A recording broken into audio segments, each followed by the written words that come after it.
இன்னைக்கு நம்ம வீடியோல பார்க்க போறது ரொம்ப ஒரு ஈஸியா செய்யக்கூடிய டேஸ்டியான ஒரு பாகக்காய் ஃப்ரை, அதே மாதிரி வெண்டைக்காய் ஃப்ரை. இந்த ரெண்டையும் நம்ம ஒரே மாதிரி மெத்தட்ல தான் செய்ய போறோம்.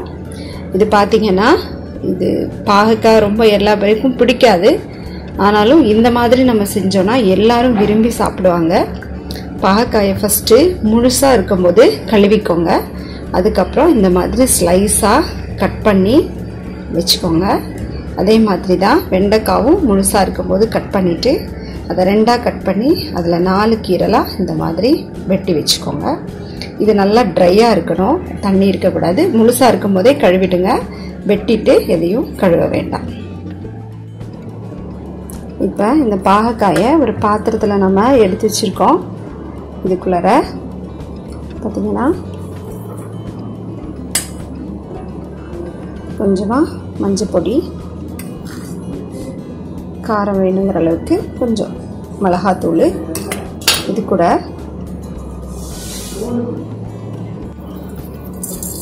ஒரு ஸ்பூன் சீரகம். இதில் நம்ம உப்பு சேர்த்தும் போது இந்த டிஷ்க்கு ஒரு 1/4 அளவு மட்டும் உப்பு சேர்த்துனா போதும். முழுசா தேவையான உப்பு போட வேண்டாம். நம்ம தேவையான உப்புல ஒரு 1/4 பகுதியை மட்டும் நம்ம ஃபர்ஸ்ட் சேர்த்துக்கலாம். இதை நல்லா கையால் இப்படி பிசைஞ்சு விட்டுருங்க. கையால் இப்படி நல்லா பிசைஞ்சு விட்டுருங்க. ஒரு 5 நிமிஷம் மட்டும் இதில் இருந்தால் போதும். இந்த உப்பு மிளகாய் பிடிக்கிறதுக்கு ஒரு 5 நிமிஷம் மட்டும் இந்த கலவையை அப்படியே வச்சுருங்க. ஒரு 2 நிமிஷத்தில் பார்த்தீங்கன்னா இதில் இருக்கிற உப்பு வந்து நல்லா நமக்கு தண்ணி விட்டுரும். ஸோ ஈரப்பதம் நம்மளுக்கு கிடச்சிரும். இப்போ நம்ம நல்லா பரட்டிட்டோம். இப்போ இந்த நம்ம கலக்கி வச்ச இந்த கலவை வந்து நல்லா ஊறி இருக்கு பாகக்கால. இந்த டைமில் நம்ம பொரிக்கிறதுக்கு முன்னாடி நம்ம பஜ்ஜி மாவு இருக்கும் இல்லைங்களா வீட்டில், அதில் ஒரு ஃபுல் ஸ்பூன், ஒரு டேபிள் ஸ்பூன் அளவுக்கு பஜ்ஜி மாவை அப்படியே மேலே நம்ம தூவி விட்டுறோம். இப்போ இந்த பஜ்ஜி மாவு போட்ட பிறகு அமுத்தி பிசையக்கூடாது.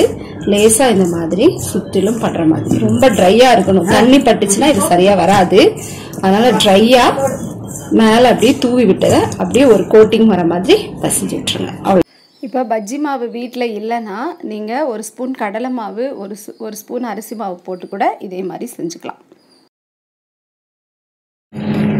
இப்போ பார்த்தீங்கன்னா நான் ஒரு வானலியில் எண்ணெய் வச்சிருக்கேன். இது ஆக்சுவலாக ஒரு அப்பளம் பொரிக்கிற அளவுக்கு தான் நான் எண்ணெய் ஊற்றிருக்கேன். அதிகமாகலாம் செலவாகாது. அப்பளம் பொரிக்கிற அளவுக்கு எண்ணெய் ஊற்றிருக்கேன். அதில் நம்ம வந்து ஏற்கனவே பரட்டி வச்சிருக்கிற பாகக்காய் அதில் போடுறேன். சீக்கிரமாக பொரிஞ்சிடும். நல்லா மொறுமொறுப்பாக டேஸ்டாக இருக்கும்.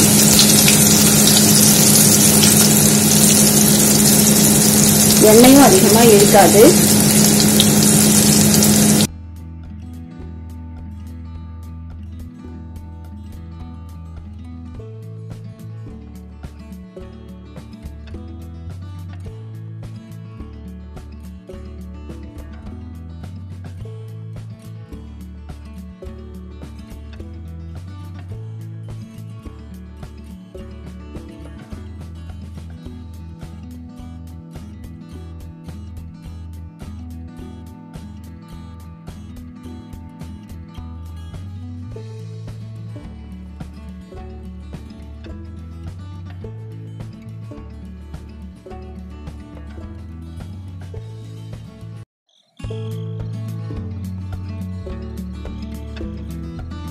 அடுத்து வெண்டைக்காவையும் அதே எண்ணெயில் தான் நான் போட்டு பொரிச்சு எடுக்கிறேன்.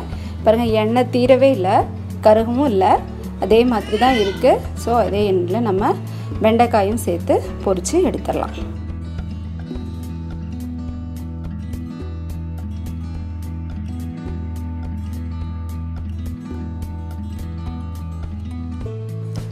இப்போ இந்த சூப்பரான கிறிஸ்பியான ஃப்ரை உங்களுக்கு பிடிச்சிருந்தா லைக் பண்ணுங்கள், ஷேர் பண்ணுங்கள்.